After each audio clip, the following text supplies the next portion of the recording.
Welcome, everybody, to another edition of Tuning In with Bob Lancer and Greg Nielsen. I don't know why every time I think of my name, I laugh because you say it's so formal, like so clear, so clear. So, Greg, it's your turn to read for us to open our segment with something, and I know you have something special in mind, so please go forward. over the last couple of years, we have this Patreon with a lot of Izzy stuff. There's 25 notebooks, maybe five, six typed up or written books.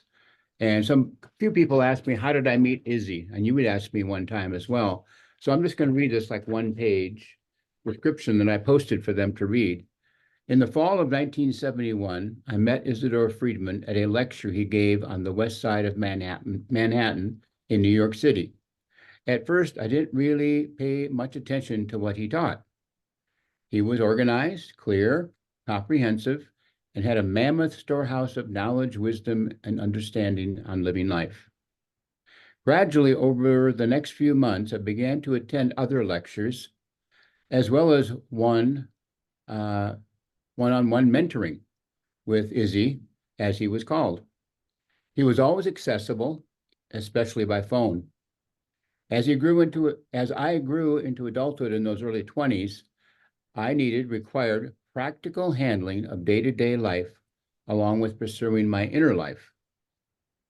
I spent most of the decade of the 1970s being introduced to a vast spectrum of self-development. He openly shared a lifetime of reading, research, practical application, and wisdom. Repeatedly, he went out of his way to mentor me and many others in living life in a more balanced and purposeful way. During one-on-one sessions, he proposed the possibility of publishing his teachings that he called organics. I took on the purposeful challenge, which has resulted in the Patreon post that you have available to you now. And by the way, I might add, the republication of the book is coming along. In fact, we're working on the cover right now. This one here. No, the organics book. Yeah. Okay. The book interior is done. The cover is being worked on right now, similar to what it was. Okay, I have done my best to post all his writings and teachings that I had in my library. There are about 25 notebooks. There are the notebooks I copied from his handwritten notebooks. In addition, I have posted all the books that I know he wrote. I hope you find them as helpful as I did. And I just say, if you want to see more, copy and paste which I think is in the description below of the Patreon address, and you can look them up yourself. So That's a little history. Yeah, I know. The first conversation I ever had with Isidore, it just felt like I was connected to the universe, connected to the cosmos. It was like Yeah. a cosmic conversation. Everything sort of fell into some kind of logical, orderly context of life. And so these podcasts are all about the teachings that you and I learned from Isidore through the one-on-one mentoring that we both went through, the impact that it's had on our lives, with a particular focus on helping people to become aware on the energy level. That seems to be the next level of consciousness that's dawning for us. Yeah, I do see that just in my own experience. First of all, I made an effort and you did too. I mean, a lifetime of effort, 50 years or something like that, of transitioning from just walking around in kind of a daze, you know, what I'm going to do is following the crowd, perhaps becoming a consumer and making sure you have all the accoutrements of a successful monetary capitalist, and there's a positive side to capitalism, certainly. But instead, this path opened up, and it's a lot more rewarding in terms of your inner life, because you start to experience on an energy level what people talk about, like, oh, go feel good. Oh, it's a wonderful day. Oh, be joyful, be happy, don't worry. I mean, those are all like higher order abstraction words, as of course you would call them, science and sanity. But actually, you can experience these energies if you are sensitized to them and you practice some of the things we've been talking about in the last few episodes. Yeah. And when you talk about inner life, the more I practice this stuff, the more the inner life becomes the only reality. Mm. Really, because you know there doesn't, the outer is kind of a reflection of the inner, and Hmm. I know that can sound theoretical, but it becomes an actual experience. What we're really doing all day long is experiencing our lives internally, Hmm. thinking about our lives. We're talking to ourselves about our lives. We're visualizing our lives. You know, when you think about, oh, what might happen at that meeting, you're visualizing something. Hmm. If you're Yeah. worrying about what's going to happen, well, now you're visualizing something that you don't want to happen. Hmm. All of our fears are inside, our desires, our moods, our attitudes, our emotional reactions, our thoughts. So much of life is consumed by the inner, but somehow in an unconscious state, is it they used to call it um, ambulant abdomens. Could you say that one more time? Ambulant abdomens, that Okay. unconscious, you know, where he talks about the bed, the belly, and running around. That's the whole value for most Sure. people. Yeah. Not realizing that it's the richness that awaits within. If you just start to examine how you feel, you start Hmm. to just go, oh, wow, you know, I'm feeling a little off. I need to make some adjustments now in order to Hmm. feel good, some internal adjustments. It's not just racing after something outside that's going to make me feel good, because that race, that doesn't feel good at all. So Hmm. that inner life seems to open up and become more and more of the totality of the reality. At least for And me, that's what I'm you, experiencing. How you, about you you? really, you're really focused in on being aware of it, recognizing it, observing it, whatever way you want to say it. You're noticing, which gives you an opportunity to make different choices. Mhm, Uh, I mean, I can tell you for sure in my case, I'm maybe other people's cases, there was a time I didn't know there was a choice. mhm, I just figured I'm, that's what I'm supposed to be doing. I don't mhm. even know I'm doing it even. I mean, it's just going on and following the path and of whatever society wants us to follow. And for some people, that's part of their learning process. So I don't want to put it down too much, but for those of us who truly want to be more energy sensitive and experience a wider range of energy frequencies Feelings. and have access to it, relatively speaking, whenever you decide and Mhm, you put your mind on it, you can experience that. mhm. So, I mean, there's a lot of things that we go through, and we've talked about this before, but I think I mentioned when I went to make a copy of the wisdom book at the copy place, there's a good example. I mean, uh, there was a line of people. There's never a line there, hardly. I mean, I shouldn't say never because you're not supposed to say that in general semantics, but usually there's no line. I went when a quiet time of the day in my past experience. Again, past experience is not the present experience. So I paused and I felt a little frustrated, but I knew I noticed it. I started letting it go. And I realized, okay, these people are going to be here a while. So it's not urgent. I do it today. Mhm. Why do this? There's other things you can do. Tomorrow's another day. It's not an emergency of any kind. And then the owner, who I've known for many years of this office supply store with a copy section, hey, I got a copier in the back. Come on, follow me. Let's get this thing done. As soon as you Boom. let go. As soon as I let it go. In fact, I was even saying, I'll see you soon. Don't leave. Here, I got another copier Yeah, and it's we'll get it amazing. Yes, yes. As soon as we let go of our problems, the solutions arrive. Well, it just happened right before we came on this podcast. The power went out about 15 minutes before we were supposed to be on. So honestly, my first experience and feeling was a little bit of panic. I didn't like it. It wasn't that important. I mean, it was important to me that we get together and continue. And we could always do it another time, of course. But then I called to find out what was going on. And they said it could be, at first they said, no, it's going to be about 2 hours. I said, okay, well, I'll get back to the person I need to communicate with. They said, oh, no, I think your section is probably going to be up any minute. So then I let it go. I figured, well, we'll make it another time. As soon as I did that, boom, power Yeah, came right back up.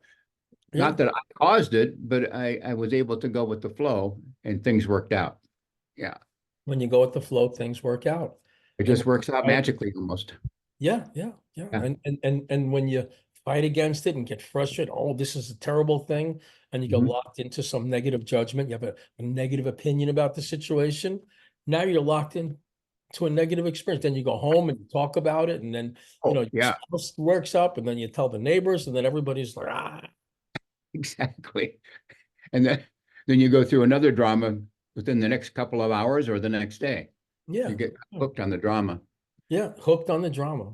Yeah. And so unhooking from the drama, one of the things that just a single word of Isidore's runs through my consciousness so often, particularly whenever I feel like surprised by an event, things aren't going where I was expecting them to go. And the word that always comes to my mind is functional. Hmm. Functional, right? Hmm. If you're going to have a response to a situation, make it functional. Hmm. Respond to the situation in line with your best interests, in line with what's going to work out, how to make things work. And the first thing that happens to me when I say to myself, okay, be functional, I go like, well, I don't know how, I don't know. I don't know what the functional response is. As Isidore used to say, ID, insufficient data. I don't know Hmm. what the functional response is. So then the next step is, okay, then be non-reactive. Hmm. Just wait until you know. Just pay attention, No. stay open to any kind of inner intuition guidance that comes through. Notice Mhm. what happens, but you don't have to react dysfunctionally until you find out the functional response. And using the Korzybskian science insanity approach is what they call the thalamocortical gap. It's just a pause. He talks about it in his book, Science Insanity. Count to 10, take a breath, relax, let it go, non-identification. Similar Yeah, ideas, yeah, functional thing, the thalamus, that's the emotional part. right? Be non-reactive emotionally. The cortex, that's the intellectual part, the mental, the thinking. If you remember that every thought you think, it functions. It's not just something that you see in your mind or think of a bunch of words. It actually functions. That means it has some kind of an impact. And what Hmm. I want to be able to do is always have an impact in line with, what we really want to happen, in line with Hmm. an orderly, balanced, beautiful life. Hmm. And so most misery, it seems to me, I know all of my own misery that I've gone through was just reacting without taking the time to say, now, wait a minute, let's be functional here. Okay, this thing happened. How am I interpreting it? How am I thinking about it? How am I emoting about it? What do Yeah. I want to happen? And we just lose control of our forces. Hmm. Isidore calls that like the anatomy of chaos. Yeah. Once we lose control of our forces, now we're radiating a chaotic energy field, Hmm. and more stuff starts to go quote unquote wrong. Yeah. And that was something over time, partly because of my structure. I'm an earth sign. Uh, Astrologically speaking, is Taurus, Capricorn, Virgo. They're not always exactly what I'm saying, but there's a tendency to coagulate or get stuck, become manifested like a brick, Hmm. almost kind of a brick vibe. And then Hmm. you lock in as I'm a Taurus. Hmm. Over the years, I noticed once I lock in, it may be a while. Eventually I learned it didn't have to be a while because part of the key for a lot of people, I think, is you got to catch it early. Yes. Catch it early. Notice it. Now that's where being attentive and being mindful and being practicing bare attention, the state of wordless awareness, silence on the nonverbal level, that gives you that skill actually springs into action. It just sort of is there. And you have a choice now. And you Right. don't identify so intensely. My identification level was so intense. I Yeah. locked in that's the way, that's reality. Yeah. Well, For me, that was reality. that's what happens with emotional thinking. Hmm. Emotional thinking, we just automatically identify our thoughts. That's the reality. I'm doomed. That's what's going to happen. Yeah. So whenever there's emotion, connected to thinking, it's usually a good idea to stop thinking. Yeah, that's a good one. You know? That's one reason I try to emphasize a state of wordless awareness, which is he talked about, bare attention, which when you meditate and let go of your automatic thinking or become more conscious of it, you have the opportunity to think something else or really not think much at all. You don't give value to what you're thinking about. I Yeah. know sometimes people will say, well, I can't stop thinking. Well, you can just observe it then. Mhm, Here it is. It's here for a while. It leaves. mhm, You don't have to go with it and climb mhm, on it like it's some kind of a whale going across the ocean. mhm, You can just say it's going by, mhm. and it Now, does leave. yeah, everything comes in cycles. Yeah. Everything has a beginning, a middle, and an end. Um, Korzybski talked about the submicroscopic level. Hmm. Isidore talked about how everything takes place by degrees. Nothing just happens. Hmm. It only seems like it just happens if you're unconscious. But if you're paying close attention, you can see your emotions starting to build up. You Hmm. can see your thoughts taking you to a place you don't want to go. And like you said, if you catch it early enough, you could let it go. If you Yeah. don't catch it early enough, you are like, riding like Captain Ahab riding Moby Dick, under the Yeah. water, and you're And kind of stuck. it gets a momentum. It gets Yeah. its of its own power, momentum, and charge. Yep. And just to say, I'm going to turn it off like a switch at that point for the average person or the beginner or the intermediate person, they just can't switch it off that quickly. No. It might be a process that you have to go through. Could be Well, involved. that's the Yeah, method that I found. What method. what really helped me to get out of those I don't know, compulsive negative emotional states that I used to get into was the method, Yeah. so that I can immediately within 10 minutes, and we have a link to the method in the description below always. And I find that, sometimes within a minute, because I've been Hmm. doing it so much, if I notice myself just starting to feel any kind of trepidation, I'll do the method. Oof, I'm out. Hmm. Now I'm really watching myself because you talk about the inner life. Yeah. The number one thing that I'm watching is my thoughts. Because if I'm not very conscious of my thinking, it can slip back into thinking that brings back that emotional disturbance. Yeah. If I'm watching my thinking and I say, oh, I'm starting to, get back into the now, get into the present moment. Isidore would talk about how all thought is of the past or the future. You can't think Hmm. about the now. The moment you're thinking about the now, you're thinking about the past. So to experience the now, you have to be what you call thoughtless, wordless state of Hmm. awareness in the present moment. Until I met Isidore, I don't even think I knew what that was. Well, yeah. I mean, it was all words, just words going through my mind. Who I thought, since I knew the words, I must know what it is. I Yeah. didn't, of course, because it wasn't functional. It wasn't experiential, and Words, thoughts, moods, desires, attitudes. Where do those all take place? That's your inner life. mhm. And and because that's and it could be a mess. and that's one reason he emphasized the importance of having that skill of bare attention or mindful awareness or being in the nonverbal level.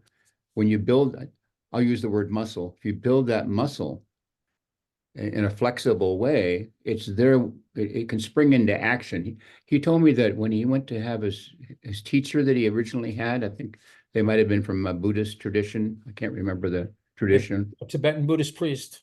Yeah, that's right. He said he would tell you this. He put the cat out in the room and just watch the cat for a couple hours. I don't know if he told you that story or not. Nope. But in other words, the idea was just notice if something happens, that cat can spring into action quicker than a second. And that's a similar thing with your awareness level. It's there and available to you because you've built it up, you've exercised it, you've developed it, and it springs into action. It's a slightest microsecond of something going on, and Mhm. you can make an adjustment within that early time zone, you could call it. So you're not over identified. And then you can start to see let's go this way or that way. No, okay, now this way, this works better. Mhm. And all of a sudden you're functional and you're more in the moment again. So you take that chaos and you bring it back to order fairly quickly. Mhm. Yeah.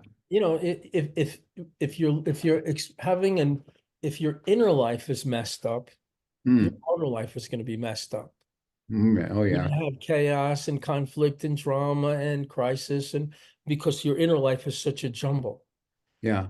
And when you really look at, like, what do you really want in life? So a lot of people want a new car or a new job, a lot of this, but when it really comes down to it, if you really paying close attention to what's going on inside, you realize what I want is something inside. I just want to Hmm. feel good. Yeah. I just want to feel balanced and centered and calm and content and worry-free in the now. Hmm. It Hmm. doesn't really have to get better than that, because if you Oh, start no. reaching for those exciting things, then Mm. the law of opposites kicks in, alternating opposites. It's going to be very exciting, and then it's going to feel, the opposite to you. Yeah. From time to time, I go through that when I'm sitting here where I live, right in this neighborhood. There is a place called the Z Bar about 2 blocks away from here that on Saturday night, in the summertime, I have the doors and windows open. Wow, there's a party down there. And I actually, an old trigger goes up like, that sounds like fun. Right. But very quickly, I go, wait a minute. Yeah, you What could is handle that? that for about 15 seconds. Oh, yeah. It's like, it would be like going into a Shark Tank. Yeah, and then you'd be hung over for the next 2 years. Exactly. Yeah. Of course, I realize what? That's the energy level. That's Yeah, that's recognizing the energy level. yeah. Sounds like fun. Everybody's doing it. I want Mhm. to do it. But then There's you music, there's start tuning dancing. in. Yeah, Yeah, they're dancing, they're jamming, they're egomaniacs, they're drunk. yeah. And then you start tuning on the energy level. You say, you know what? If I look at it internally, it Mhm. just doesn't really feel like it works, right? Now, Oh, sometimes you may not know, right? And so then yeah, you go into the scientific mode. I'll experiment. yeah. So maybe I'll step outside. See how Mhm. that feels. Oh, it still Yeah. feels okay. I'll start walking toward it. And then all of a sudden, I feel some churning in my belly and I feel a little Mhm. confused and anxious and chaotic. And oh Yeah. no, now I step back. Now I'm in a good place. It's all empirical, Hmm. all experimental, just by paying attention to our Yeah. experiences. That's what I learned from Isidore Friedman.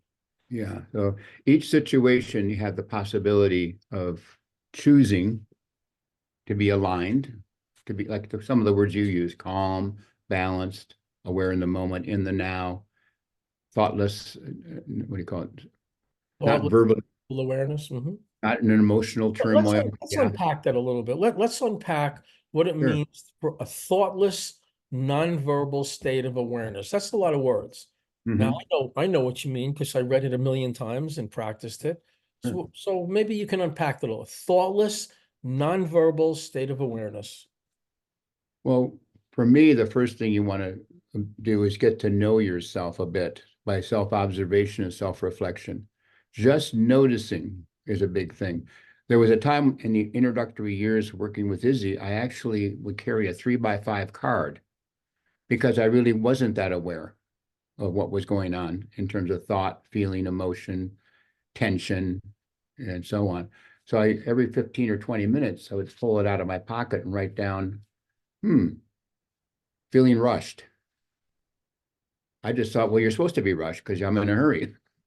I didn't think when you're in a hurry, you're rushed. But Gotta get or it done.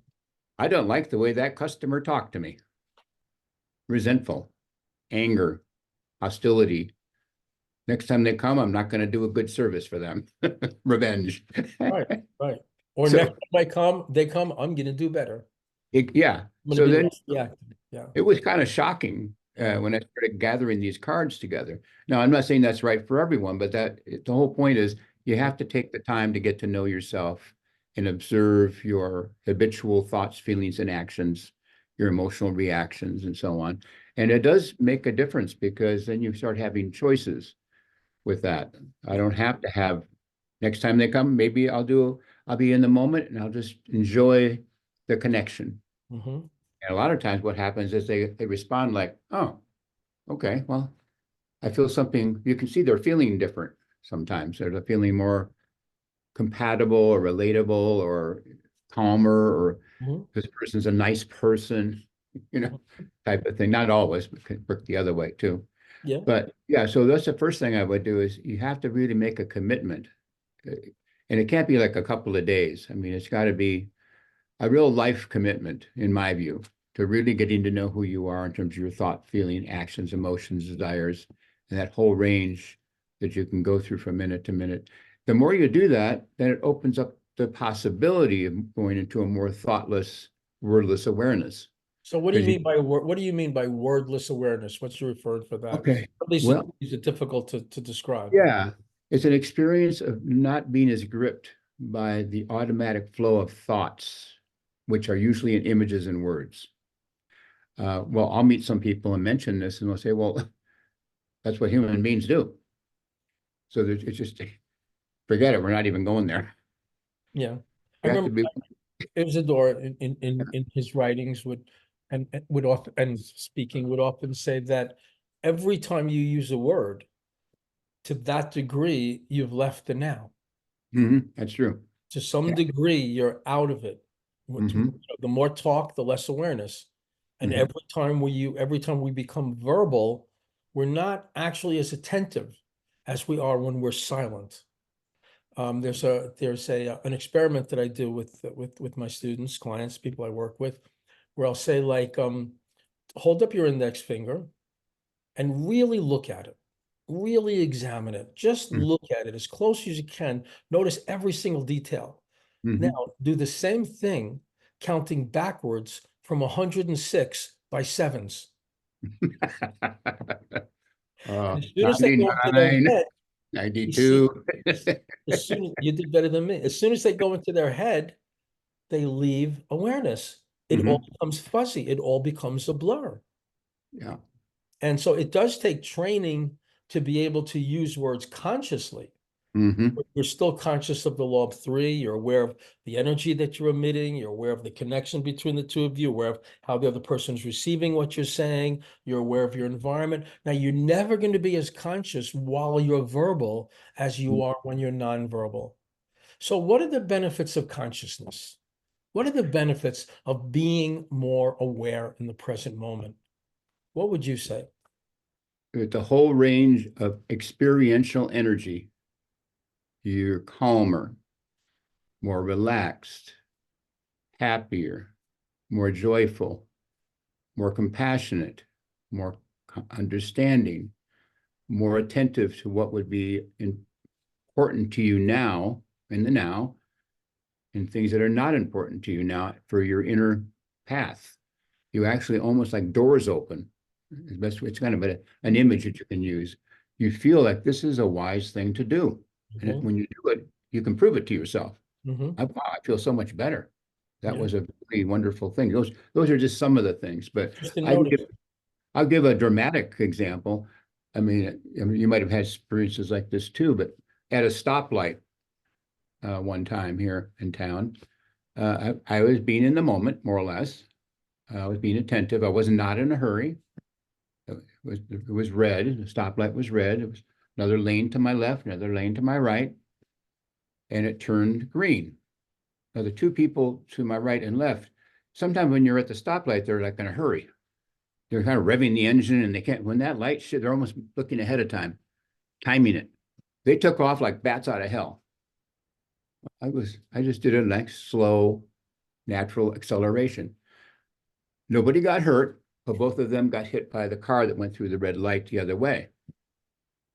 I didn't get hit by anything. That really stuck in my mind Yeah, because that is one of the advantages of being conscious. That's a dramatic story, yeah, but that can happen over and over and over again throughout the day in terms of how you handle a current situation, person, place. And when you're in that state, you start to say, oh, okay, no, that doesn't feel right energetically. I'm pushing that. Slow down. Don't accelerate. Don't go through. Don't take off from the green light too fast. mhm, Take your time, and then other doors open, other mhm, possible windows open, and mhm. you start to have choices about, Choices, lessons. yeah, Mhm. lessons, Yeah, or isn't there oh, go ahead. you don't do anything for a while because you don't see anything. That's You're right. Yeah. maybe still locked up in your identification, and you're not really calm enough or clear enough to really make any choices at that point. Yeah, isn't there used to say that, living life without awareness is like driving your car blindfolded on Mhm. a busy highway. Like every single moment, just to notice what's going on. How am I feeling? Then you start to pick up signals, inner signals that are like guidance.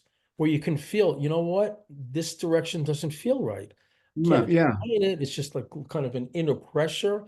It does. I don't have to explain it though. I don't have to get verbal about it. I Oh. can this direction and this direction. This feels right. Right now, it feels really right to just stop and rest and be. Right now, it feels like I really need some activity. I need to use my body. I need to move my body. Now I Mm-hmm. feel like I had just enough of that movement. And Mm-hmm. what happens is when we're not paying attention to start to awaken to what's happening internally, um, that's when people sort of violate their own healthy boundaries. Mm-hmm. They work too hard, they work too fast, they emote too much, they make choices that are unhealthy for them.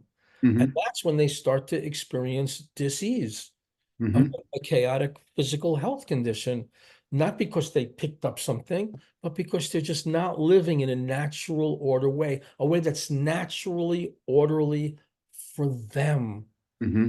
And then parents sometimes make the mistake of micromanaging their children, Oh which yeah. keeps the kids out of touch with that internal guidance system that is so perfect, Mm-hmm. so Mm-hmm. well endowed with that inner wisdom that can guide us in the moment if we're just paying nonverbal attention to the now. Mm-hmm. Yeah, I even had a simple thing happen today when I go every couple of weeks to my acupuncture appointment, which is a nice reset. It's kind of like having a massage, but she's a, what do you call it? Massage, Chinese medicine. a massage with needles. Yeah, there you go. Massage with, I love the needles. Needle me too much, but anyway. But I was driving home. I like to take my time, especially to enjoy that resurgence of centered energy. Because it Uh, feels right. It feels it good. was refreshing. It was very wonderful. I'm in the moment, more or less. I'm slightly spacey, so I have to pay attention because I feel very, I don't know, just calm, super calm. And it's almost like I'm floating a little bit with the car heading home. And then when I turned the corner to go to where I'm heading to my house, all of a sudden it went through my mind, look at all the ways I could drive home. It was a metaphor for me. I don't have to go the same old way. I could have turned left here. I could take a scenic route to the right, by the river. I could pull over. I mean, it was like a vision of Mm, look at what happens when you're in the moment, when that's you right. look at the advantage of being conscious. And That's right. it's a real practical thing, even if you are driving, because maybe if you go to the right, there's no accident that way, but the other way there is. Well, I would say 99.9% of all accidents are the result of inattentiveness, Yeah. small and large. Wittgenstein had an interesting saying. Now, Wittgenstein, again, working with Isidore was like a three-pronged focus of Isidore's teachings, organics, Hmm. Korzybski's general semantics, and Wittgenstein's School of the Natural Order. Yeah. And Wittgenstein used to say repeatedly, whatever you're conscious of, you can control. What Hmm. you're unconscious of controls you. And so Yes. we want to be aware of and Wittgenstein would also talk about emphasizing the importance of being aware of your motivation. Yeah. Hold on, just going to close this Yeah. door. Oh, yeah, sure.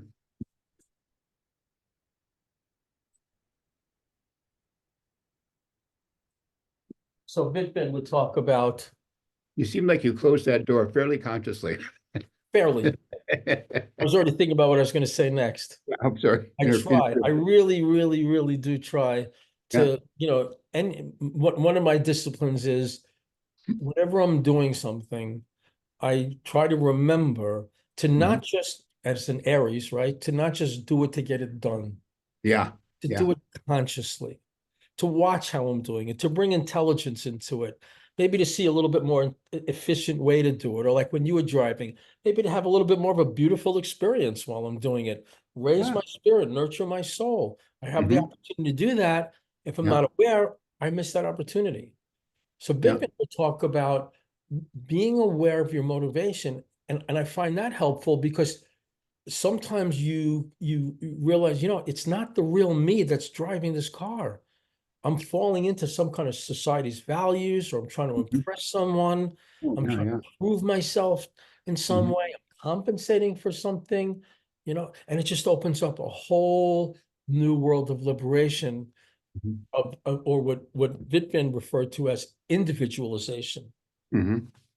finding your true way. Mhm. True way. I remember Isidore used to say that hell, he used to say hell is a lot of different things, but Mhm. hell is living in someone else's pattern. Yeah. Ooh, I I got a real hit off that.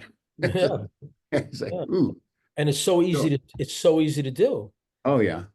because and there's a lot of teachers out there, they say things like motivational speakers say success leaves breadcrumbs. Just do what the successful people did and you'll have Mm. the results they had. That Yeah. is so anti-general semantics Oh yeah.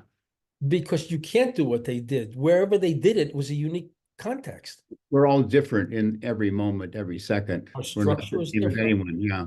And the moment is different and the context is different.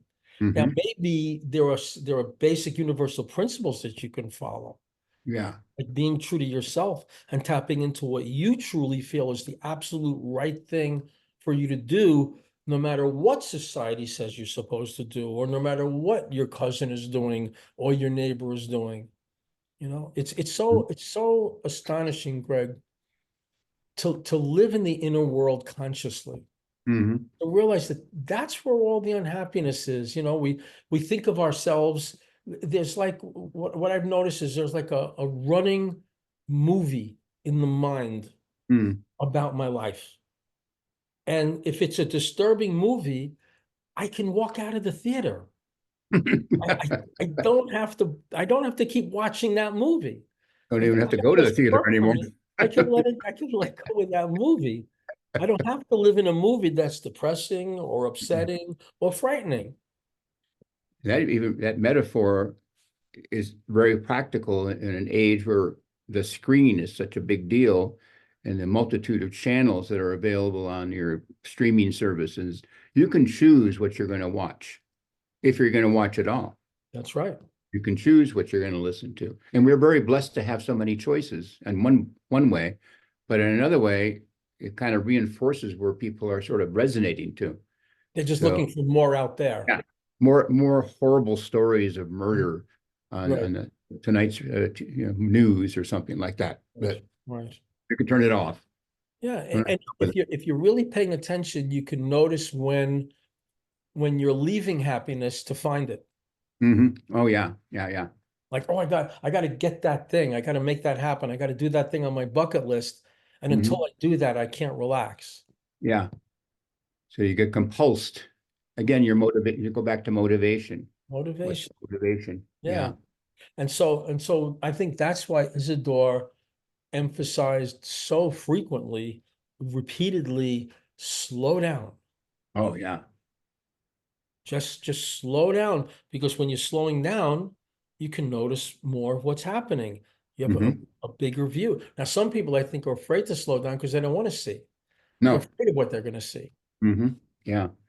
Yeah. It's sometimes when they read about these things, hear about these things, by these things, I mean the stuff we're talking about, or books that they might read, or someone somewhere bringing up something like this, it just looks like who can? I don't want to be bothered. I don't want to know about it because it brings up a lot, uh, both positive and negative. I mean, so, but negative isn't negative. It's a learning process. And sometimes it's best not to look at something Yeah. it's disturbing. How Yeah. do you know? You can only know by awareness. Yeah. Now, years ago, you wrote a book called Yeah. Tune to Spiritual Frequencies, Yes. right? Right. So I'd like you to describe a little bit, what are spiritual frequencies, and how does that fit into this whole tuning in process that we're focusing on in this podcasts? And of course, we've gone over this topic many times in a variety of ways, but the purpose to me of the book was to say spirituality is not words. Spirituality is not worship. Spirituality is not belief. Spirituality has to do with an experience of a vibration, a frequency. That's why I used the word frequency at the time, sort of blending what people think the word spiritual, but bringing in the spiritual frequency. So So, frequency means is what we've talked about. You can tune in literally to most anything by focusing your concentration or your thought or your bare attention moment, being in the now. I'm going to enjoy being quiet right now. I'm going to read a book that I've been wanting to read, or some part of a book that structurally and functionally moves in a direction that I feel is even better for me. Inspiring, fulfilling, Inspiring, wholesome. practical, functional. Oh, that's another little angle on something I hadn't thought about before. I can try that. I can work with that. I can refine my ability to do something from reading that material. I don't need to read something, focus on something that's going to bring me down energetically. So tuning in is you have the capability to tune anytime you want by how you place your attention. Energy follows attention. There's so many ways to say this. We've said Sure, a sure. variety of ways to say it. So that was my intention to write the book for those people who are moving maybe away from sometimes the term, I think Wittmann used the term, Izzy used the term, a metaphysical point of view, where if you say the words, it must be true. Isidore called it metaphysical, Yeah, and, metaphysically. and ineffectual intellectualism. Yeah. So pitfalls on the path. I know Wittmann called it, being a metaphysical type is a pitfall on the path because it's words without experience. Yeah, Words because it's without all function. physical. It's Yeah, all physical, it's just different vibrations. exactly. Yeah, The I whole know. range of frequencies. Yeah, yeah, and the the first real awakening I had, I put um into a book of mine called Inner Freedom Through Kabbalah that I wrote back long Yeah, time ago. I still have it. Oh, good, good. Read it once. You're the one. You're the one. No, no.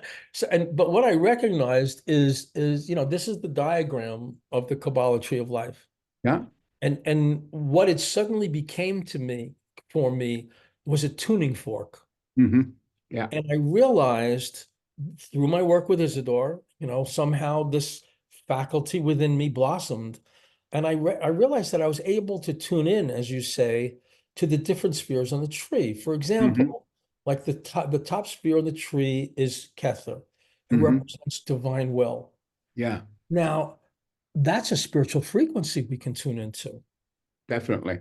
Yeah. Right. And That, so when you find yourself, let's say, in a pinch or in a particular position where you're just really wanting to know, like, what is the right thing for me to do here? Like, mm-hmm. I let go of all my preferences, I let go of my attachments, I let go of my opinions. I just want to know what the right thing to do. How do you get to that at all, that state? And then do you do something to receive that knowing, that feel knowing? Oh, yeah. So what do you do? How do you get connected to, we'll call it, I mean, it's a high order abstraction, divine will, Well, but what's okay. really meant and right for you? My primary way, I call it my morning meditation. You could call it taking time to be in the now. Ah, that's a Slow good down, chapter. That's a good chapter heading. slow down the automatic thinking. Avoid worry. Let go of over planning. Let go of compulsing that you have to get things done on your to-do list, et cetera, et cetera, et cetera. So that I can feel the change in energy. Now, sometimes I couple it with the Wittmann method of meditation, where you direct all of your energy toward the crown center here. And you can definitely feel a shift in energy if you sustain that focus. It's a more active way of meditating. And I quite often will do that first thing in the day because I like to get started. I know me, if I get started on the right momentum or flow, I tend to stay with it longer. That's the Taurus. Yeah, it sustains itself as opposed to a few moments. Okay, I'm done. Okay, let me go That's, crazy. that's the Aries. All right. And I have a lot of fire in my chart, so I can get compulsive and I got to this and I got to this and I got to that. And I have my to-do list. And first thing of the day, slow down. You don't have to do all that stuff today. You might do this, you might do that. See which one feels the wisest, the most beneficial, the most. And then the imagination starts freaking us out. Yeah, Yeah, but if what if this happened? What blah, blah, blah, blah, blah, blah, blah. yeah, yeah. And that's what we have to learn how to recognize when the imagination is disturbing you, Mm, time to stop imagining. yeah. Just get into the present moment, see what's happening, and do what feels right now. Yeah. Did I answer your question a little bit Yeah, there? you did. You did. You know, I found for me, it was almost like the power of auto suggestion, which Vipan talks about at points as Yeah. well. If you just know that you have the capacity to receive that guidance, Mm-hmm. if you just trust that it's Mm-hmm. in there. You talked earlier about the inner life. Yeah. It's in there. The guidance of divine will. People say, Mm-hmm. "Oh, you can't know what God's will is. That's blasphemy." And that shuts it off. I shouldn't laugh. Yeah, yeah. But I that had a devilish laugh there. yeah. Well, but that effectively, Yeah. you're programming your subconscious. And Isidore would say, you believe everything you say. Mm-hmm. So like one of the phrases that people sometimes use, you'll ask them something, say, I don't know. Whoa, you do know. Mm-hmm. It's in there somewhere. Yeah. You can how do you find out? You Mm-hmm. can make a connection to that knowledge. The knowledge, but if you just say, I don't know, well, Yeah. You cut just go. yourself off. Yeah, There's no flow. yeah. There's no getting in at that point. Yeah. Yeah, so in Kabbalah, for me, when I had a huge profound awakening and shift, it was when I realized all these spheres, like wisdom, Mm-hmm. right? Wisdom is a feeling you can tune into instead of Mm-hmm. automatically reacting to a situation. Just ask yourself, now, what would be the wise situation here? And open my feelings to receiving that guidance. But I have to be non-reactive. I have to have what Isidore called that delay circuit, Yeah. allow the wisdom to come in to Mm-hmm. guide me in any given moment.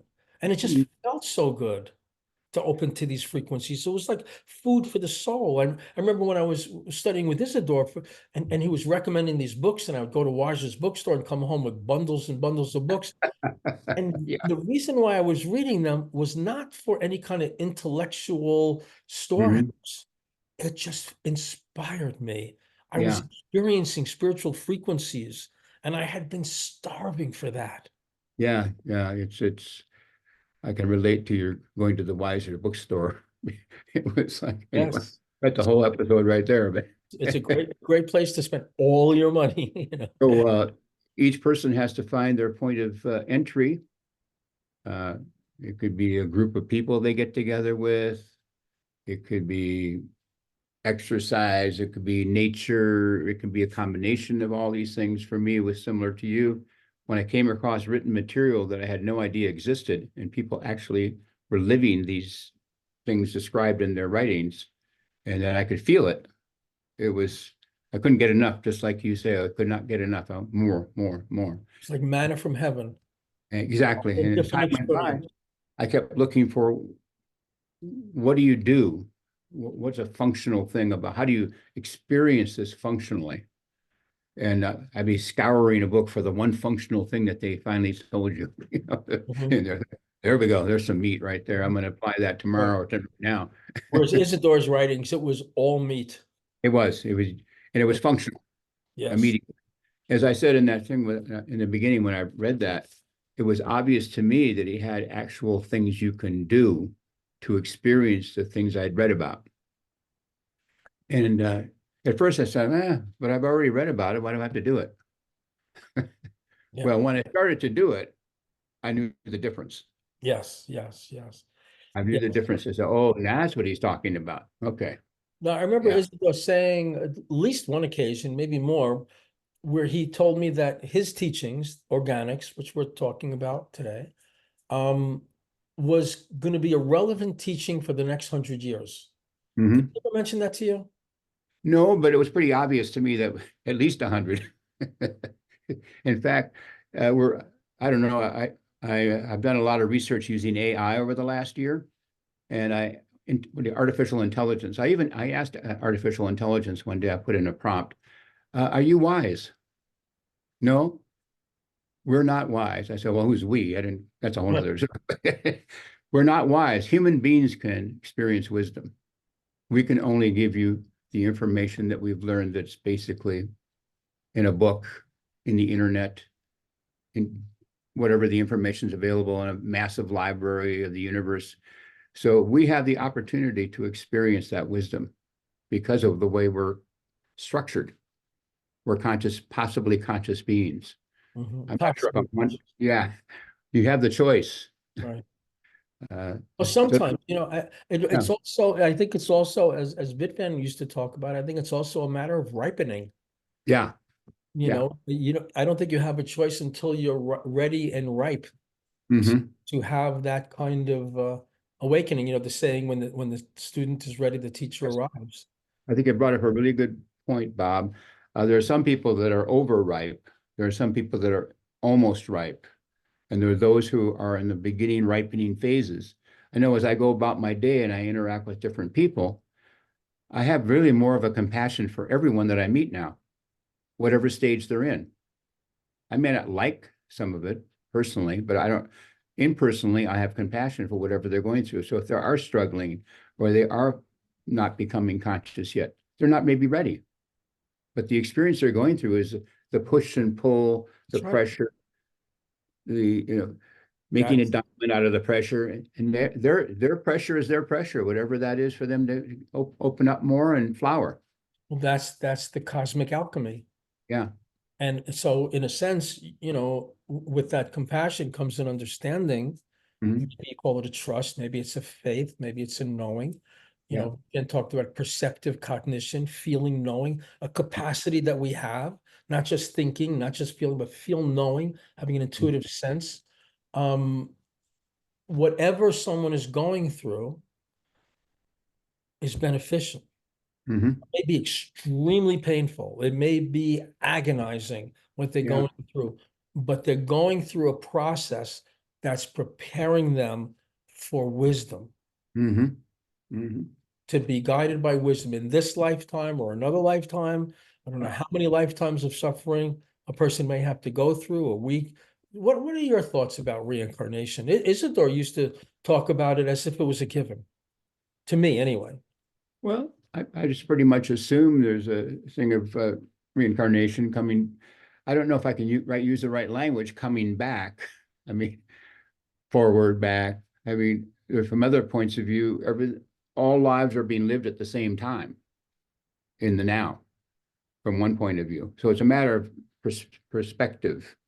Uh, I know in my case, I don't really think about my past lives. I don't really think about future lives that much. But from time to time, you get a feeling. Hmm. Why am I'm so attracted to this Mayan temple Hmm.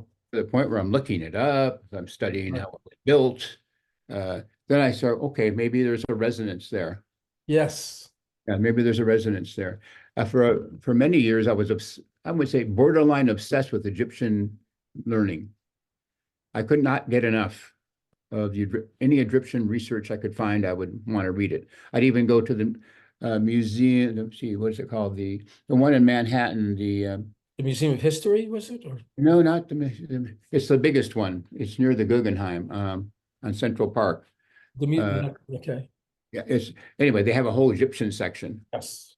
I couldn't wait to get The over there. I Museum could of walk. Natural History, I think it's called. Well, that was another one. Yeah, It'll that's come in back to Brooklyn, me. maybe. Yeah, okay. Yeah.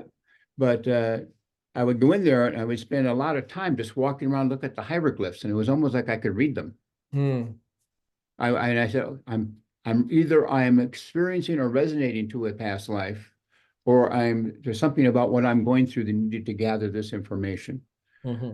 That's pretty much where I stick with it. Vitman would talk about how and that the one thing we take with us is the level of consciousness we left off at. Yeah. And that stuck with me quite a bit over the years. Is let's evolve my level of being at a rate that feels comfortable without rushing. There have been phases in my life where my fire gets so energized because I see where to go toward where I'm moving, and I want to get there faster because it feels so good. It's like a negative about a positive, Yeah. if you believe it or not. It's just, so I've had to learn to, you know what, it's there. I mean, that you're growing toward it. You don't need to be there already. You trust the natural order pace. Thank you. The natural order process. And Yes. there's no need to be anxious about it. And just because you can see it doesn't mean you're quite, quote, there. Mhm. I mean, you're there already from another point of view already, but If you can tune into that, if you can yeah, tune, you can, you can, exactly. you can tune into that. You can Yeah, tune into abundance, or you can tune into poverty. You yeah, can tune into making a huge contribution to the universe, or yeah. you can tune into being, an insignificant gnat. Mhm. And so it's the practice of being aware of what's going on internally and then deliberately directing it. And Yeah, I just have a sense, I just have a feeling that there are people who are watching this or who are going to watch this, who knows yeah, when. yeah, They're going to find that even if they're not following the concepts and what we're talking about, there's something nurturing going on. yeah. They're That's, being fed by something that they can feel. It's not of the outer world, but it's yeah. lifting them up. It's filling their spirit with spiritual frequencies. I might have sent you the first couple of podcasts that we did several months ago. This acquaintance I have who lives in India, she's a meditator and an evolving human being. She's looked at the podcast and said, "Oh my God, this has been unbelievable." I might even sent you um, the little blurb that she made. She could feel it. She said, "This feels really good." I did a translation of what she said, but Mhm. she said, "Wow, this feels good." Mhm. So, and we got a compliment from Izzy's partner, Nancy Dahlberg. She's been following our episodes and really enjoying them. So, we're getting a bit of a following. And you're right. It's the so-called darshan, the radiation of wisdom, compassion, understanding, learning, function, structure, evolving. All these different words we're using are experiential. We It's can, funny when you and I, first met, first started seeing each other, this is, we didn't know that we were going to be doing a oh, podcast on YouTube. no, no, no. YouTube. I didn't even know we didn't even know No, what, none of I mean, this I didn't stuff. have a telephone at the time, even a No. landline. I had a typewriter. Yeah. No. That was my technology.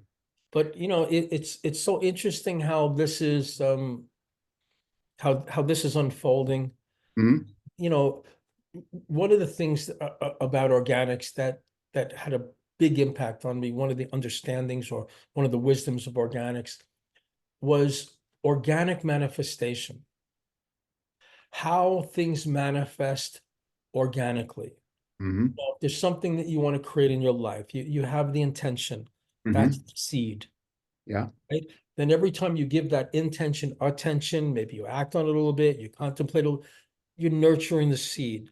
And little Mhm. by little, you nurture the seed, you act upon it, you go back, and little by little, even though you don't see any changes, just like when you plant a seed in the soil, Yeah. that Yeah. seed seems like it's a solid dead object. But if you can Mhm. look inside that seed, it's dynamic. There's all kinds Mhm. of stuff going on. And Yeah. so as soon as you have that intention and you start to just water that seed patiently, calmly, perseveringly, it just starts to blossom. Little And by little, what you want, it just starts. I'm having this association with your description, just going through the process of republishing the Wisdom book by Isidore Friedman. And just all the little steps I've been going through, contacting his Nancy Dahlberg, his partner, he lived with for many years, contacting Joseph Polanski's son. I mean, trying to find the thread to follow how I could get this book so I could have it typed. And then you were wonderful enough to send it to me, got it copied. I sent it to through a thing called Fiverr. It's a technology thing. Ever heard of it? It's Fiverr. You can find people who can do things. In the past here locally, again, I'm describing the different seed, how the seed's starting to grow. Mhm. I contact her and she's an electronic engineer who speaks Spanish. Now, what could be better for Izzy to have an engineer Mm. who speaks Spanish because he was fluent Isidore in spoke Spanish. Spanish fluently, yeah. And I speak Spanish and I teach Spanish Oh, do you? sometimes. I didn't know that, yeah. Yeah, I'm studied in different countries. And anyway, so I find her and she's living in Venezuela because on Fiverr, you can go anywhere in the world. And I send it to her. Oh, yeah, I can do this. When do you need it? How long do you need? Wow. Again, allowing the natural process. I think about 2 months because I know she has a job. And you Mhm. know what? If you need to take longer, no problem. But again, I'm describing the intention. I just sort of stuck with it. A little bit of water, a little bit of sunshine, Yep. and a little bit of communication. And No stress, no pushing, no forcing. I didn't force it too much. It just sort of one thing led to the other. And she was so happy when I said, "Oh, take a couple of months." She's thinking, "Oh, I want it next week." I said, "No, it's a lot of pages to type up." So, and anyway, I can go on and on, but those are lots of things like that. You start to set in motion through an intention. You can do, Izzy used to call it, the law of progressive approximation. That's right. Little bit, little bit, little bit. Everything takes place by degrees. And I have an associate I've known for 20 years. And from time to time, she'll say, "Well, how in the world do you get all that stuff done?" I said, "I don't really see it that way. I see it's the law of," I don't say the words like that's in my mind. I go, "It's the law of progressive approximation. A little bit of this, a little bit of that. Progressively approximating where you want it to be. Watering the garden, put a little water on it, get this moving. And living and doing in a way that feels relaxed, Yeah, and natural and whole and content. So Yeah. you're not just all buzzed up and jarred, I got to get this thing done and push, that grim haste, forcing seriousness. hmm Oh, Just taking it light, enjoying each moment, finding the light within, finding the peace within, finding Yeah. the joy within, finding the freedom from life's problems within, finding God within. It's all in there. It's just about tuning. And by having the experience, your trust level goes up. Your faith in that process gets stronger. Right, In my case, so you know it works. right. Oh, whoops. It works every time.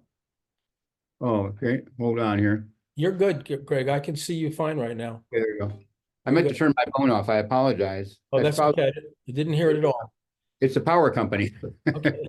Well, They're calling. we're blessed by that power company. Oh, perfect. Yeah. And so, any closing words? One of the things I was going to be wanting to talk to you about, and maybe plant a seed for our next episode. Okay. I want to talk with you a little bit in depth about Isidore's functional approach to astrology. Oh, yeah, definitely. And we can talk about how that works and how it's different from what many people think of as astrology. But Oh, as we wrap it up, anything you'd like to share as we close this episode? I'll just mention it to plant the seed for possibly talking about next time. Functional astrology is nothing more than becoming an energy being on a functional level using astrology symbols, that point towards certain kinds of energy. I'll give one example. When you're thinking, that's your Mercury energy. Where's your Mercury sign? Your Mercury in Gemini, maybe you think very rapidly. So it's really learning the language of astrology and applying it on a functional level. That's a little tidbit for next time. Beautiful, beautiful. Yeah. Well, may you be in harmony with the stars between now and then. I feel empowered. Me too. Until next time, thank you everybody for tuning in with Adios, amigo. and Bob Blanchard. Thank you so much. Adios. Yeah.